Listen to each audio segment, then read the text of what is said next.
안녕하세요. 생생법률쇼 진행을 맡은 최승우입니다. 매주 금요일 생생법률쇼에서는 한 주 동안 우리 사회를 떠들썩하게 했던 사건, 사고를 짚어보고 분석하는 시간 함께 하는데요. 이 시간 법률사무소 HY의 황미옥 변호사님과 함께합니다. 어서 오십시오. 네, 안녕하세요. 법률사무소 HY의 황미옥 변호사입니다. 네, 변호사님, 날이 많이 추워졌어요. 어떻게 건강관리 잘 하고 계신가요? 예, 환절기에 건강을 관리 네. 잘 하기 위해서 네. 몸을 따뜻하게 해야 되는데 네. 최근에 우리나라에 노벨상 수상의 경사도 있고 네. 예, 절로 마음이 훈훈해지는 시기인 것 같습니다. 책도 독서의 계절이니까 맞습니다. 청고마비의 계절. 어떻게 이 청고마비 계절 저는 살이 계속 찌고 있는데 어떻게 변호사님은 좀 관리를 하고 계신가요? 예, 뭐 살이 찐다기보다는 네. 이제 노화를 대비해야 되기 때문에 운동에 집중하고 있습니다. 점점 어려지고 계신데요. 예, 감사합니다. 네, 알겠습니다. 지금 이 방송은 유튜브를 통해서도 실시간으로 함께 방송되고 있으니까요. 많은 시청 부탁드리고요. 유튜브를 통한 소통의 창구도 활짝 열어두겠습니다. 방송 중 궁금하신 질문들 올려주시면 답도 해드릴 테니까요. 많은 참여 바라겠습니다. 여러분은 지금 생생법률쇼 함께하고 계십니다.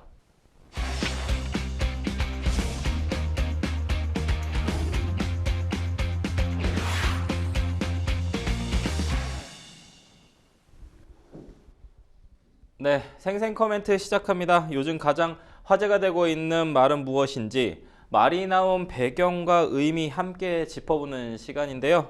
지난 한 주간 있었던 사건, 사고와 화제의 말말말 살펴보겠습니다. 첫 번째 생생 코멘트입니다. 어떤 생생 코멘트일까요? 진정으로 반성하고 있는지 의문이라는 말인데 보통 피의자, 가해자들에게 하는 말인데요. 어떤 분일까요? 수원지방법원에서 있었던 말인데 뭐 판사님의 어떤 판결문인 것 같아요. 헤어지자는 좀 애인을 살해하고 애인의 어머니에게까지 흉기를 휘두른 김래아의 1심 재판이 있었는데요. 변호사님, 무기징역이 선고됐습니다. 앞서 검찰도 김래아의 신상을 좀 공개를 하고 무기징역을 구형을 했었는데요. 재판부가 검찰과 같은 판단을 한 배경 좀 짚어봐 주시죠. 예, 먼저 사실관계부터 좀 보겠습니다. 지난 3월 25일 발생했던 끔찍한 사건이었죠. 오전 9시 40분 정도 화성시 봉담읍의 한 오피스텔에 함께 거주하던 20대 여자친구와 그의 어머니 B씨, 50대 여성을 흉기로 찌른 혐의로 김래아 씨는 기소되었습니다. 당시 여자친구인 20대 여성은 자신의 어머니에게 도움을 요청하기 위해서 그리고 김래아와의 관계를 정리하려고 하다가 이러한 참극을 당한 것으로 알려졌는데요. 이러한 김래아를 기소하면서 검찰은 이 모친 앞에서 피해 여성이 흉기로 살해당한 범죄의 잔인성과 피해의 중대성 그리고 교제 관계에서 살해로 이어졌던 위험성 등을 알려 교제폭력범죄 예방 효과 등을 기대하면서 일단 신상 공개했고요. 아울러 김래아 피고인에 대해서 무기징역형을 구형했습니다. 재판부는 수원지방법원 형사 14부에서 판결 선고했는데요. 이러한 행위 사실에 대해서 살인 및 살인 미수죄로 기소된 김래아 피고인에게 결국 무기징역형을 선고하였고요. 형 종료 이후에도 5년간 보호관찰 명령을 내렸습니다.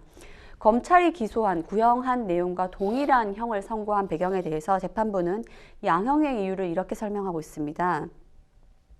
피고인은 연인에 대해 그릇된 감정을 가지고 있던 중 이별 통보를 받게 되자 흉기로 피해자의 목과 가슴 그리고 다리 부위 등을 여러 차례 난자했던 점이 있어 결과적으로 피해자를 그 자리에서 사망하게 했고 심지어 그 옆에 있던 모친마저 흉기로 찔러서 살해하려다 미수에 그친 점이 굉장히 중하다. 범행의 동기에 있어서 참작할 만한 사정은 전혀 없고 수법과 결과가 극도로 잔인하고 참혹하다라고 판시했습니다. 또한 구체적인 내용이 좀 적시되었는데요. 피해자를 공격으로부터 구해내고자 하는 피해자 모친의 절박한 몸부림 앞에서 어떠한 주저함도 보이지 않았고 또 생명을 구하려는 조치도 취하지 않는 과감하고 냉혹한 모습을 보였다. 이는 범행이 계획적임을 보여주는 지표이자 자신의 감정적 요구를 충족시키기 위해서는 다른 사람의 생명조차 빼앗을 수 있다는 점을 보였다. 그러면서 피고인은 수사기관에서부터 일관되게 범행 반성 의사를 내비치고는 있으나 실제로 피해자의 과거 문제로 인하여 공격적인 성향을 보일 수밖에 없었다고 하는 등 책임을 오히려 떠밀고 심신미약까지 주장하고 있다. 이런 점 본다면 피고인이 과연 진정으로 반성하고 참여하고 있는지 의문이며 피고인을 사회로부터 영구적으로 격리해 다른 사회 구성원들의 생명을 보호하고 피고인에 참여할 수 있는 시간을 갖도록 함이 마땅하다라고 양형의 이유를 설명하였습니다. 여자친구를 찔러서 사망하게 이르고 여자친구의 어머니까지 보고 있었던 어머니까지 그렇게 찔러서 살해하려고 했었던 김래아 측. 줄곧 재판에서는 심신미약을 주장했었다고 해요, 변호사님. 근데 이거 재판부가 받아들이지 않은 거군요. 예, 피고인 김래아 측은 자신이 과거부터 우울증과 공황장애를 앓고 있었고 또 범행 당시에는 직전에 소주와 그리고 두통약까지 복용한 상황이어서 심신미약이었다. 즉 심신미약 상태에서 범행을 저질렀다라고 주장했습니다. 더불어서 당시 피해자의 모친이 먼저 과도를 집어들었다. 이러한 상황에 그것을 빼앗아 우발적으로 범행을 저질렀다라면서 계획적인 범행을 부인했었습니다. 하지만 재판부는 이러한 피고인 측 주장을 모두 받아들이지 않았습니다.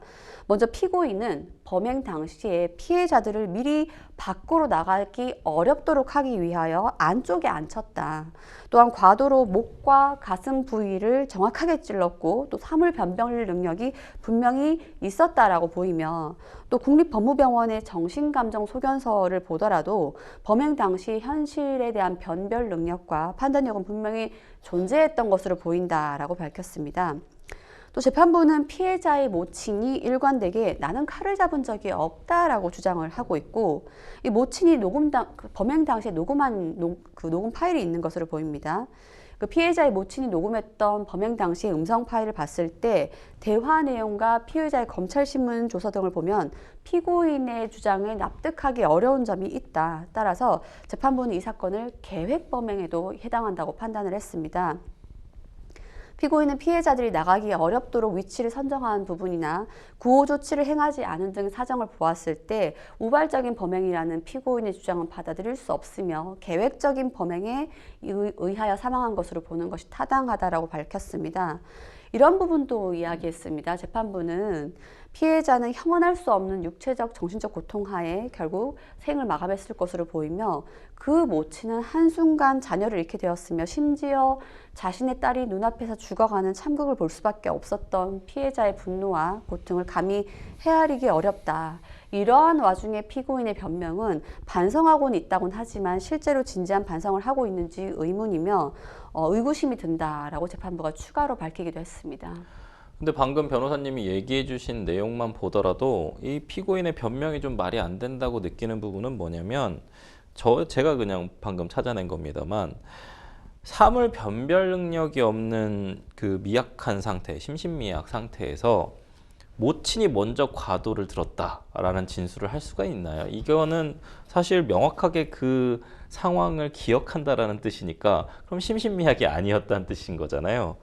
근데 심신미약을 주장을 하면서 심신미약이 아닌 모순 진술을 하는 것 자체가 재판부가 받아들일 수 없는 이유인 것 같습니다. 또 특히나 이제 피해자의 친구가 인터뷰를 한 내용도 공개가 됐어요, 변호사님. 교제하는 동안에도 폭행과 협박이 좀 사망한 피해자에게 지속적으로 있어 왔다고 해요. 어떤 내용인가요, 이거는? 예, 네. 사망한 피해자의 친구는 한 라디오에 출연해서 예. 평소 김래아 피고인의 집착과 이 때문에 그 피해자가 괴로워했던 이야기를 고스란히 털어놓았습니다. 네. 그 피해 여성의 친구는 평소 김래아는 자신의 친구, 사망한 친구 앞에서 너도 이렇게 찔러서 죽일 것이다 라면서 뭐 인형의 배를 칼로 난도질하면서 친구한테 보여주는 행동을 했었고 네. 이러한 협박이 계속 이어지다 보니 피해 여성 입장에서는 적당히 빠져나올 수 있는 것이 아니구나라는 것을 알게 되었다라고 합니다. 수사기관의 조사 내용에 따르면 김래아 피고인은 평소 그 여자친구에 대해 강하게 집착하면서 폭력적인 성향도 보였다고 합니다. 같은 대학에서 만나게 된 김래아와 그의 여자친구는 평소 김래아는 그 여자친구에 대해서 휴대전화를 수시로 확인을 하면서 남자 관계를 의심하는 것을 자주 하였다고 하고요. 평소에 이별하게 되면, 우리가 헤어지게 되면 너도 죽고 나도 죽는 거다, 이런 말을 자주 해왔던 것으로도 조사됐습니다. 김래아는 피해 여성과 다투던 도중에 휴대전화를 던져서 망가뜨린다거나 주먹으로 팔을 때려서 멍이 든다거나 이러한 폭력적 성향을 평소에 보여왔던 것으로 확인되었습니다. 실제로 그 피해 여성은 혼자 힘으론 도저히 김래아와의 관계를 정리하기 어려울 것으로 보고 어머님에게 도움을 요청해 어머니와 함께 김래아를 찾아갔다가 이러한 변을 당한 것으로 알려졌는데요. 김래아는 사건 당시에도 과도를 피해자에게 무차별적으로 휘두르면서 내 것이 아니라면 죽어야 한다라는 말을 크게 소리친 것으로 조사됐습니다. 아니 그 사랑이 뭔지는 모르겠으나 이게 소유를 하는 것이 사랑은 아니지 않습니까? 근데 왜곡된 집착 이런 것들이 사랑이라고 좀 왜곡해서 인지를 하고 있는 것 같은데, 이런 데이트 폭력 범죄가 너무 많이 늘고 있고 또 사망으로 연결되고 있고, 또 사망하는 피해자는 여성이 좀 대다수인 상황들인데, 뭔가 계속 입법적으로 좀 뭔가 좀 해결을 했으면 좋겠다, 위화 효과가 좀 날 수 있는 좀 해결책이 있었으면 좋겠다라고 생각을 합니다. 근데 좀 계속 안타까운 상황들이 반복되고 있는데요. 근데 이 중에서 더 분노하게 만드는 좀 얘기가 있어요, 변호사님. 구치소에 면회를 온 자신의 가족에게 나 10년만 살고 나오면 된다, 이렇게 말했다고 전해지는데요. 정말 참담합니다. 그렇게 말한 걸 보면은 김래아 측이 항소할 것으로 보이거든요, 변호사님. 만약 항소한다고 하면 감형 가능성이 있겠습니까? 피고인 측 참 경거망동했다는 생각이 들고 네. 정말 재판부 말처럼 과연 진지하게 반성하고 있는지 의문인데요. 아, 원심의 판결 결과를 바꿀 만한 사정 변경이 있어야 항소심에서는 어떠한 감형을 선고할 수 있을 테인데 지금 상황으로는 특별한 사정 변경이 있을까 싶습니다. 다만 항소심에서 김래아 측이 피해 유족들과 함께 어떠한 사죄를 한다거나 진지한 반성을 하여서 합의를 한다거나 하면은 큰 변동 사유가 있겠습니다만은 단지 원심의 형이 무기징역에 이를 정도로 중하다는 사유만으로 항소심에서 당형 감형이 된다, 그것은 보기 어렵겠습니다. 죽은 자는 말이 없지만 피해자만 억울하게 됐고 피해자만 억울한 희생을 처하게 됐습니다. 김래아 씨가 사실 감옥에서 어떤 걸 느낄 수 있을지는 잘 모르겠습니다만 자신이 지은 죄, 범죄에 대해서 참여를 할 수 있었으면 좋겠고, 특히 따님이 앞에서 참혹하게 죽어가는 그 상황을 본 어머니의 고통이 조금 해결될 수 있었으면 좋겠습니다. 저희 첫 번째 생생 코멘트 마무리하고요. 두 번째 생생 코멘트 만나보겠습니다. 두 번째 생생 코멘트 볼까요?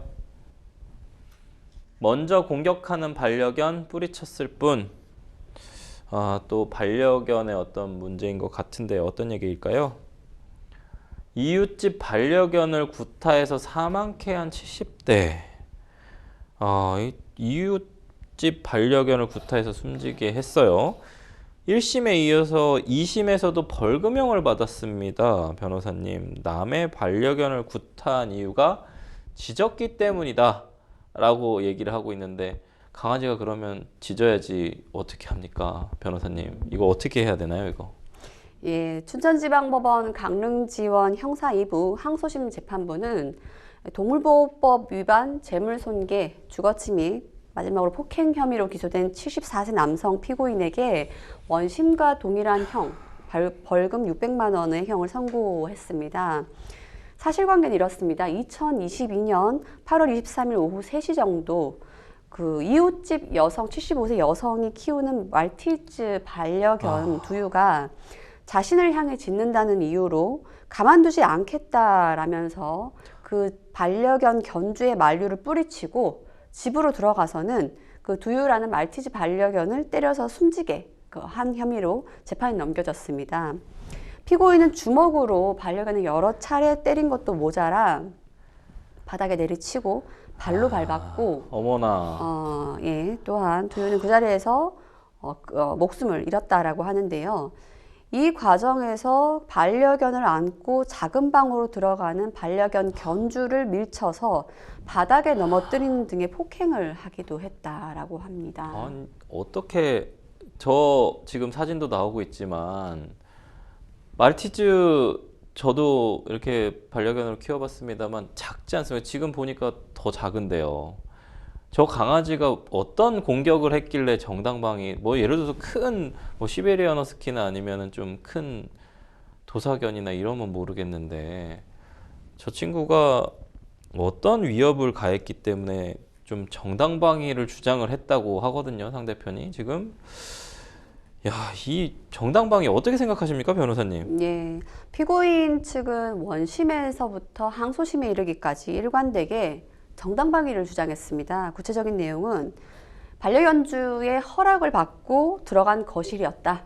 그곳에서 먼저 공격하는 반려견을 뿌리쳤을 뿐 자신의 행동이 정당방위나 혹은 과잉방위에도 해당할 수 있다라고 주장을 했습니다마는 선고된 형량의 내용을 보셔서 아시겠지만 재판부는 이러한 정당방위 혹은 과잉방위의 피고인 측 주장을 받아들이지 않았죠. 아, 근데 변호사님, 저 벌금 600만 원 너무 낮은 거 아닙니까? 예, 이거 어떻게 해야 동의합니다. 됩니까? 이거 강아지가 아니 때린 거 뭐 방금은 치우려고 했다고 하는데 바닥에 내리치고 발로 밟았다고 하고 있어요. 아, 너무 잔인한 거 같은데 정당방위, 과잉방위를 떠나서요. 우리가 이게 이렇게 적은 형량이 나온 이유는 아마도 이제 물건이라고 보는 그런 지금까지의 어떤 판례 때문이지 않겠습니까, 변호사님? 예. 어떻게 생각하세요? 이거를 지금 저는 이게 너무 이만한 애를 죽이고 나서 정당방위였다고 주장을 하는 이 상황, 그 다음에 벌금 600만 원이 상황이 개인적으로는 좀 이해는 안 갑니다만 변호사님 생각은 어떠신가요? 예, 이 사건에서 또 한번 언급돼야죠. 반려견 혹은 반려묘 등등 네. 동물의 법적 반려가 아니더라도요. 동물의 법적 지위에 대해서 한번 고민해 보아야 할 필요가 있지 네. 않을까 싶습니다. 이 내용에 대해서 뭐 숨졌다, 목숨을 잃었다라고 하지만 이 표현도 지금 법적으로 허용되지 않는 정도인 거죠. 그렇기 때문에 재물 손괴 정도에 불과한 네. 사건이었고요. 동물의 법적 지위에 대해서는 조금씩 높아지곤 있습니다만은 예. 벌금 형량 선고된 내용을 보더라도 아직은 많이 부족하고 선진국에 이르지 못하는 것이 아닌가 생각 듭니다. 정말 정당방위 사실 뭐 저도 소송을 하면서 많이 경험합니다만 정당방위 주장했을 때 이건 사실 정당방위를 주장할 만한 사안도 아니지만 그냥 단순히 이제 사람 대 사람의 어떤 정당방위 폭행, 쌍방폭행 관련된 부분들도 주장을 했을 때 인정되는 사례가 매우 드물지 않습니까, 변호사님? 네. 이 정당방위 관련된 부분 혹시 뭐 좀 내용 좀 말씀해 주실 수 있으실까요? 사실 현행 형법은 정당방위를 인정하고 있습니다. 네. 이렇게 규정하고 있습니다. 네. 가령 현재 부당한 침해가 있고 또 자기 또는 타인의 법익에 대한 침해, 방위를 위한 목적이며 또한 그 침해의 정도가 상당한 행위에 그쳤다라고 할 때 정당방위를 인정하고 다만 침해 방위 행위가 상당성을 일탈한 경우에 하나의 과잉방위 정도를 인정하고 있는데요. 이 정당방위 인정은 말씀 주신 것처럼 인정받기 굉장히 어렵습니다.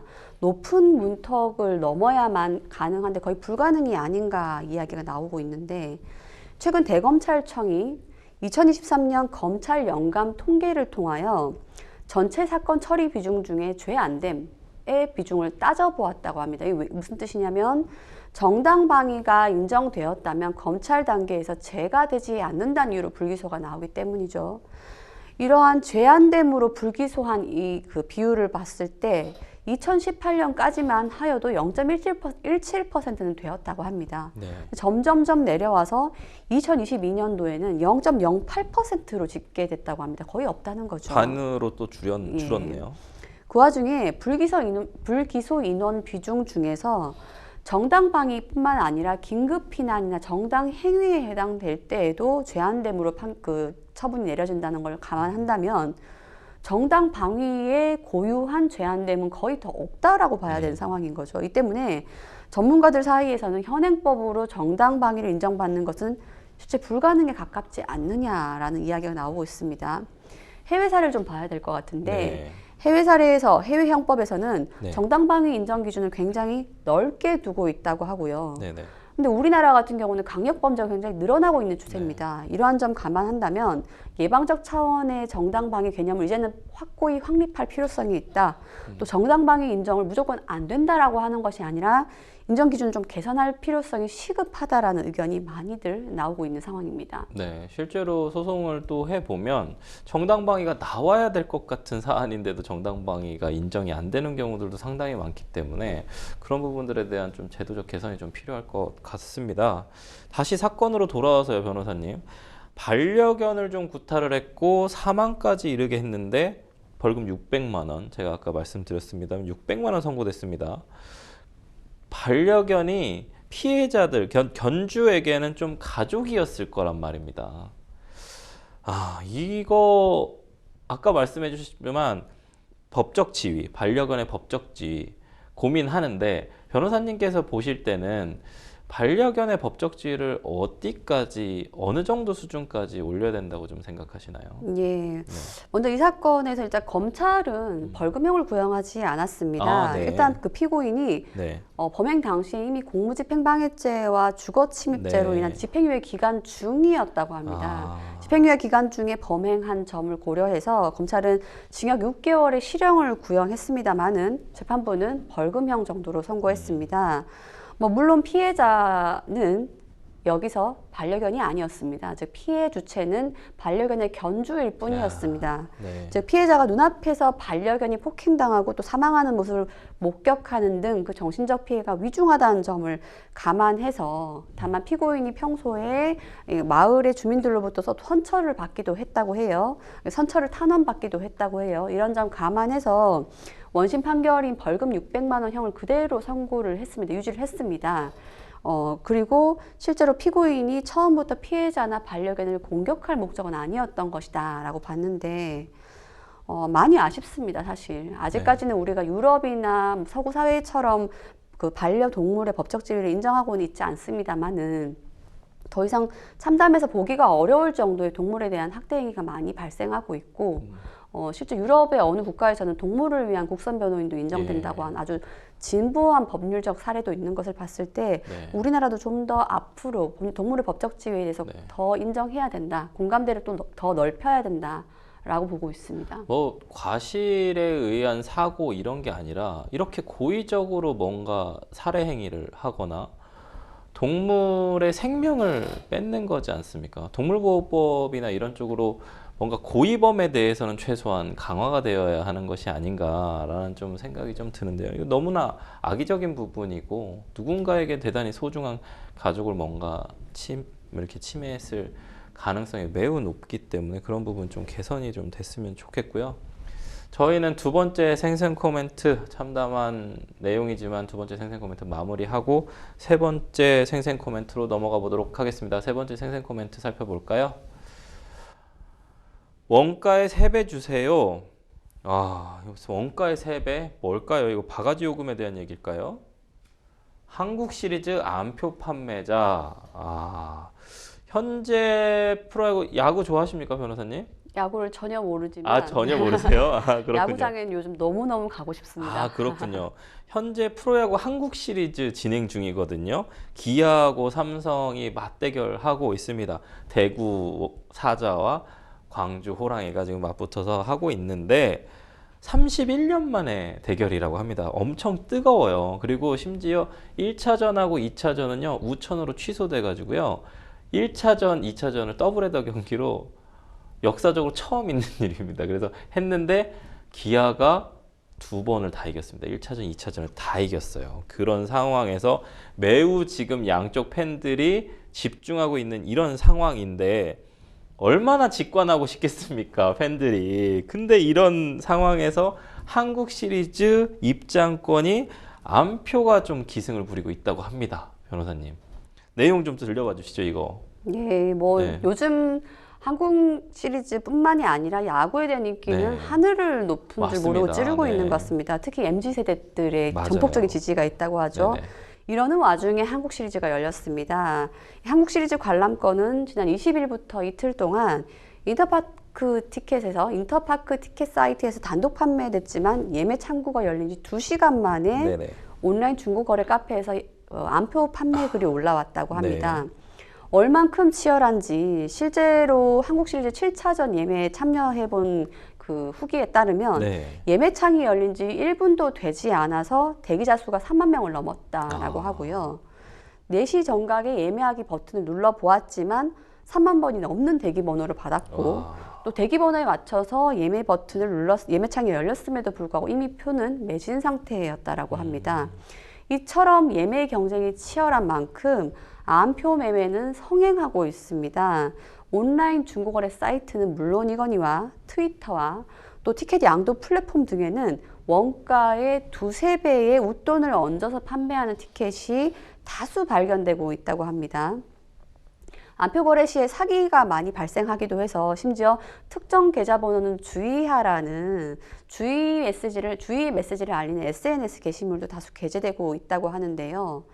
암표 거래 후일담을 들어보면은 원가 9만 원짜리 한국 시리즈 경기 티켓을 15만 원 주고 구매한 후일담도 들리고요. 그조차도 싸게 산 편이다. 라고 네. 스스로 위로했다고 합니다. 또 한 직장인은 매년 간다는 보장이 없지 않냐. 내가 네. 좋아하는 팀이 한국 시리즈에 올라갈 가능성이 그렇죠. 매우 없으니 기회 있을 때 웃돈이라도 얹어주고 가고 싶다. 네. 현장에서 일명 직관하고 싶다는 생각에서 네. 웃돈 얹고라도 암표를 구매하고 있다라는 이야기가 들리고 있습니다.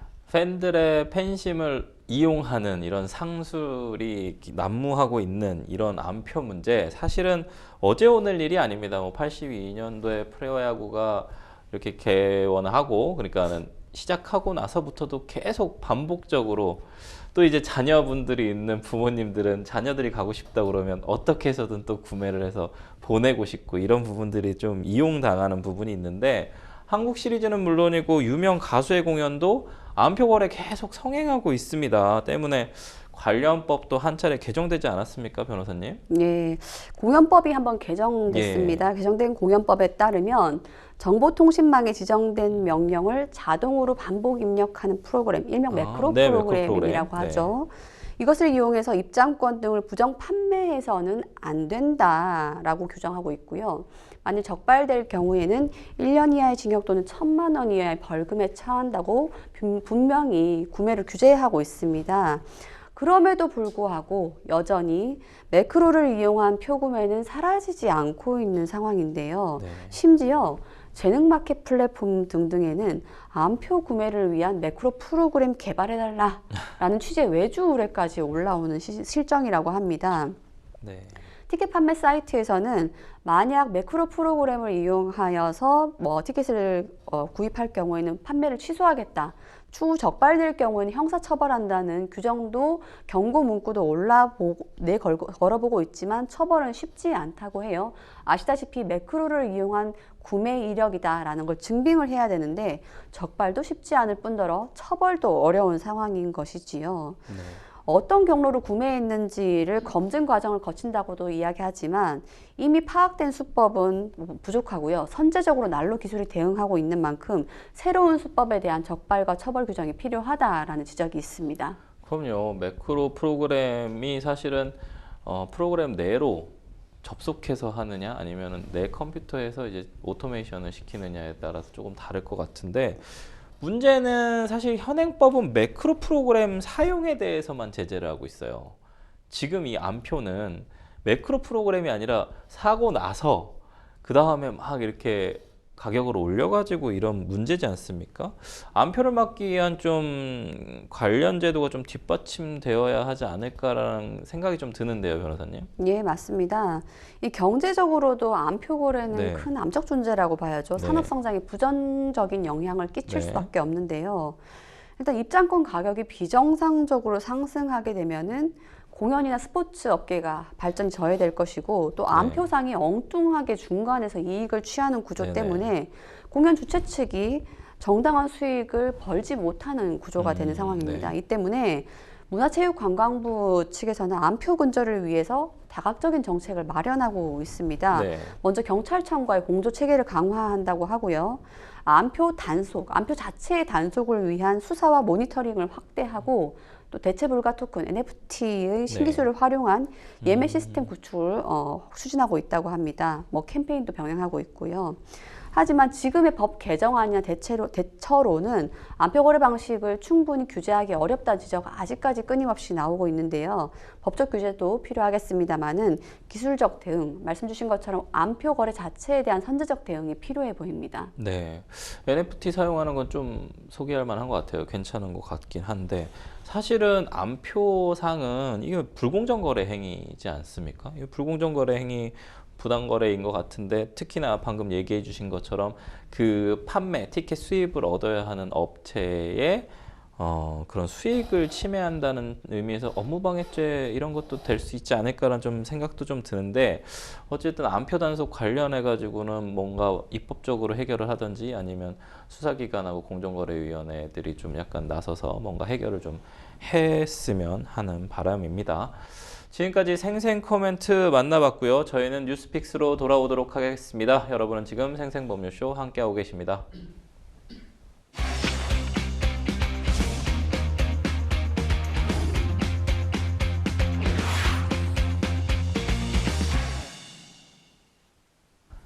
네, 분야별 가장 핫한 소식을 집중 분석해보는 시간 뉴스픽스 시작하도록 하겠습니다. 매주 금요일은 주요 사건, 사고, 이슈들을 짚어보는데요.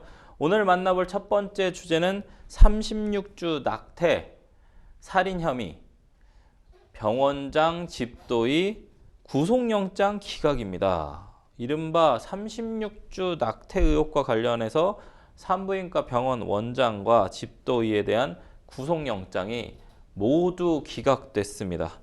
구속의 필요성, 상당성이 인정되지 않았는데요. 전 국민을 좀 경악하게 한 사건입니다. 36주차 태아를 낙태한 사건. 보면 경찰이 집도의와 병원장 등 이들에게 살인 혐의로 구속영장을 청구를 했습니다. 이 사건의 쟁점이 태아가 뱃속에서 사망했느냐 아니면 배 밖으로 나와서 사망했느냐 이런 쟁점이었거든요.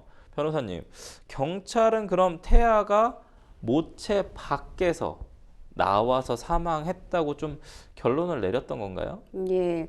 근데 경찰은 총 9명을 입건했었습니다. 네. 의료진 6명, 그리고 그 낙태의 주인공이었던 유튜버 1명, 그리고 환자 알선 브로커 2명, 총 네. 9명을 입건했는데요.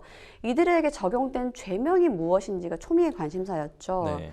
이 경찰은 병원장 윤 씨, 그리고 낙태 수술을 직접 집도했던 의사 심 씨에게 네. 태아를 모체 밖에서 사망에 이르게 한 혐의 사실을 인정했고 네. 그러한 정황이 포착되었다는 이유로 살인의 혐의를 적용했습니다. 네. 자동적으로 다른 의료진 4명에게는 살인 방조의 혐의를 적용했는데요. 네.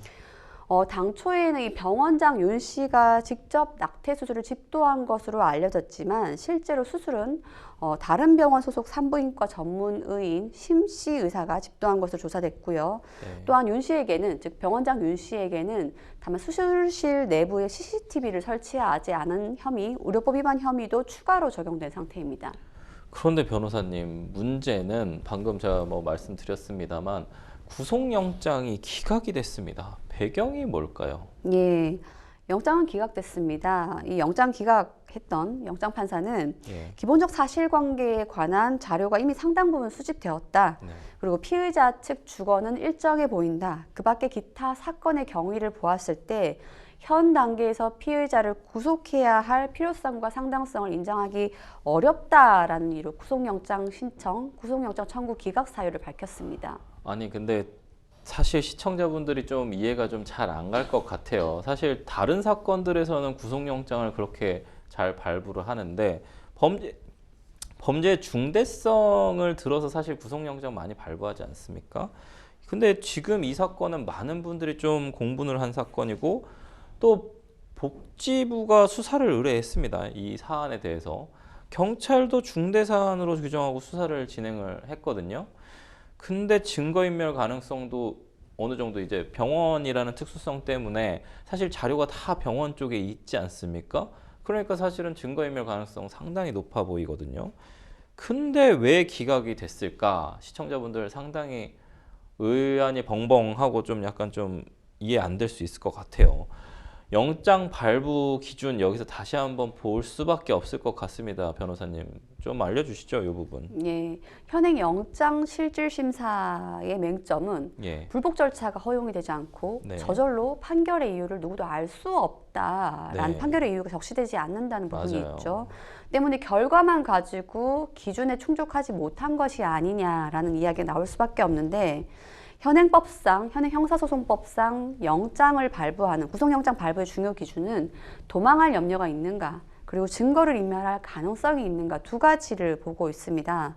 과거에는 얼마 전까지만 하여도 이 범죄의 중대성이 맞아요. 커서 형량이 3년 이상 나올 것으로 예상되는 사건이라면 네. 형량이 중할 것으로 예상되다 보니 도망가겠거니, 즉 도망할 염려가 있겠거니라고 해석하여서 영장을 발부를 했었습니다. 네. 그런데 최근 법원이 좀 경향이 바뀌었죠. 네. 이 때문에 법원은 이제는 그 형량의 선고의 가능성을 보지 않고 실제로 이 사람이 도망에 보지 않는다는 것은 아니겠지만 좀 적게 보고 도망의 염려를 다르게 보고 있는데, 이 사건에서도 재판부는, 법원은 도망의 염려가 크지 않다고 봤습니다. 네. 또한 이 사건의 경우 초반부터, 사건 초기부터 자료가 상당 부분 수집이 되었고, 이런 점 때문에 증거인멸의 가능성도, 인멸할 증거가 없다라는 거죠. 증거인멸 가능성이 낮다라고 봐서 법원은 영장 청구를 기각한 것으로 보고 있습니다.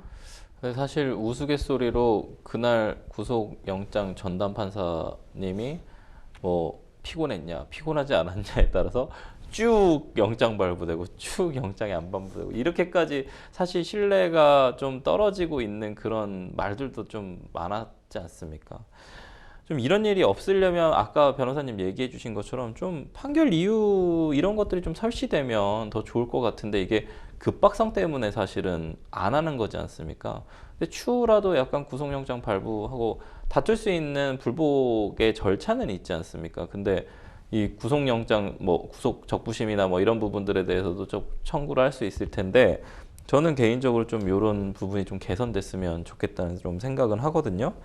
그래도 또 이제 궁금한 점이 하나 있습니다. 이 유튜버 때문에 이 사건이 좀 크게 불거지지 않았습니까? 변호사님, 왜 이 유튜버는 영장 신청도 안 한 겁니까? 뭐 쉽게 말하면 이 유튜버 여성은 네. 경찰한테 나쁘게 보이지 않은 것 같습니다. 즉 네. 서울경찰청 관계자에 따르면 네. 이 해당 유튜버는 수사 초기부터 수사에 협조적이었다라고 합니다. 그리고 처음부터 끝까지 자신에게 일어난 일들에 대해서 진술이 일관되다, 감춤이 없다라는 거죠. 이런 점 봤을 때 경찰 신청 단계에서 보기에도 도망할 우려나 아니면 증거인멸의 가능성이 없다고 봤기 때문에 유튜버는 구속영장 신청의 대상에서 배제했다고 합니다. 이와 반면 경찰은 지금까지 수술이 이루어졌던 병원장, 그리고 실제로 수술을 집도했던 집도의, 병원 알선 브로커 9명 중에 그중 2명, 즉 병원장과 집도의에 대해서는 영장을 신청한 상황이었습니다. 근데 사실관계에 대해서 사실 너무너무 좀 분노하게 할 수 있는 부분들이 뭐냐면 이제 보건복지부가 수사 의뢰를 하고 나서 태아를 급하게 화장을 한 정황도 있고 화장업체는 사산증명서를 좀 제출을 했는데 병원장이 계속 주장했었던 건 산모에게서 아이를 꺼냈을 때 이미 사산한 상태였다 이렇게 주장을 했었거든요. 그래서 이제 사산증명서까지 제출을 한 것 같아요. 만약에 정말 사산된 상태였다면 살인죄가 될 수는 없는 거겠죠? 예, 살아서 출산한 아이를 살아서 출산한 아이를 살해한 경우가 아니라면 처벌할 수가 없죠. 살인죄로 처벌할 수 없는데 이 사건은 자연분만이 아니란 점을 착안을 해야 됩니다. 인공적인 분만이었고 그 태아를 자궁 바깥으로 인공적으로 적출한 사건이었기 제왕절개 때문에 말씀하시는 거죠? 맞습니다. 그러한 상황이었기 때문에 네. 결과적으로 사망한 채 자궁 밖으로 꺼내졌느냐 아니면 살아있는 채 자궁을 빠져나왔느냐가 핵심이라고 봐야 되는데 지금 상황에서 영장이 기각된 것에 대해서 뒷말도 있습니다. 아무래도 그 수사기관의 기록을 봤을 때에는 태아가 이미 사망한 상태라는 수술 의료진들의 주장을 뒤집을 만한 내용이 구체적으로 수사기관이 입증을 못하고 있는 것이 아니냐라는 후일담도 지금 나오고 있는 상황입니다. 아니 근데 어떻게 배 안에서 죽어서 나올 수가 있는지도 사실 좀 36주잖아요. 안정기 한참 들어가고 나서 사실 계속 살아 있었을 것 같은데 만약에 안에서 사산된 상태였다면은 모체가 사실은 되게 위험한 상태였을 거 아닙니까? 근데 어쨌든 제왕절개를 하러 갔다는 것 자체가 아직은 살아 있었을 가능성이 매우 높을 것 같은데 문제는 수술실 내부에 CCTV가 없었습니다. 변호사님. 이거 의료법 위반으로도 입건된 상황인데 이거 증거 찾기 쉽지 않을 것 같습니다. 어떻게 보시나요? 이거 계속 진행이 된다면? 예, 과거 사건의 경우에는 예. 그 수술에 가담되었던 계속 같이 있었던 의료진들의 네. 모든 진술이 조금씩 일치하지 않았고 뭐 아이가 나온 다음에 울음소리가 들렸다는 관계자의 진술 때문에 결과적으로 살인죄가 됐는데 그렇죠. 예. 이 사건 같은 경우는 관련된 자들 모두의 진술이 일치된 상황으로 지금 추정이 되고 있습니다.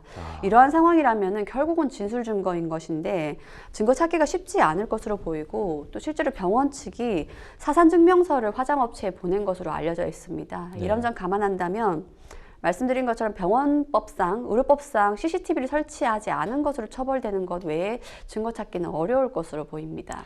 아니 병원장이 지금 개입하고 있는 상황이고 심지어 이런 증거도 찾기 어려운 상황이면 병원을 압수수색을 해서라도 하려면 구속영장을 발부를 해야 이 부분에 대한 진실을 밝힐 수 있을 것 같은데 그런 부분이 아직까지 좀 미비하다라는 부분이 조금 아쉬운 것 같습니다. 저희는 좀 안타까운 사연 첫 번째 뉴스픽스 주제는 여기까지 마무리하고요. 두 번째 뉴스픽스 주제로 넘어가 보도록 하겠습니다. 두 번째 뉴스픽스 주제 좀 볼까요? 인천 공장 화재 하루아침에 잿더미입니다. 지난 주말에 인천의 한 공장 단지에서 화재가 발생을 했습니다. 진압하는 데만 10시간 넘게 걸렸고요. 왜 이렇게 화재 규모가 컸던 겁니까, 변호사님? 예, 지난 주말 인천 왕길동의 산업단지에서 불이 나서 11시간 만에 꺼졌는데 네. 공장 36곳, 네. 건물 70여 개 동이 불에 탔다고 합니다. 이처럼 화재의 규모가 커진 데에는 산업단지의 공장들이 다닥다닥 붙어 있는 데다가 네. 대부분 샌드위치 패널이라는 불에 잘 타는 소재로 지어졌기 때문에 피해가 커진 것으로 추정을 하고 있고요. 결과적으로 불이 난 공장 대부분은 전소된 상황이고 이곳에서 일을 하던 공장의 직원들은 하루아침에 일터를 잃은 상황이 벌어진 것입니다. 아, 그렇군요. 근데 다행이라고 얘기를 해야 될까요? 재산 피해는 상당한데 다행히 인명 피해는 좀 없었습니다. 공장이 밀집되어 있기 때문일까요? 이게 소방차 진입이 상당히 좀 어려웠다고 하는데요, 변호사님. 예, 바람도 불었고 또 네. 샌드위치 패널 형태의 구조물이었기 때문에 화재는 삽시간에 번졌습니다. 네. 이 때문에 최초 신고 이후에 대응 1단계 발령이 되다가 또 대응 2단계까지 발령이 되기도 해서 인근의 인천소방서의 인력과 장비가 총동원돼서 진압에 나섰다고 합니다. 그런데 소방차 진입에 굉장히 어려움이 있었다고 해요. 이 공장들이 굉장히 밀집해서 있다 보니 사이사이에 소방차가 주차될 만한 공간조차 마땅치가 않아서 결국 화재 진압에 상당히 애를 먹었고 이 때문에도 화재가 더 많이 번지고 피해가 더 극심해졌던 것이 아니냐라는 이야기도 나오고 있습니다. 이 샌드위치 패널은 사실 불에 취약하고 엄청나게 빠르게 확산되는 재질로서 사실 화재가 나면 큰 피해로 연결되는 부분들 우리가 2000년 초반 혹은 뭐 90년대에도 이런 샌드위치 패널 관련해서 아이들을 많이 사실 잃었던 그런 기억들이 상당히 많지 않습니까? 그래서 내장재나 이런 어떤 보온 단열 패널로 사실은 좀 이제는 쓰지 말자라는 이런 부분들이 있는데 이 샌드위치 패널 때문에 사실은 좀 상당히 피해가 커지지 않았을까라는 생각은 좀 듭니다.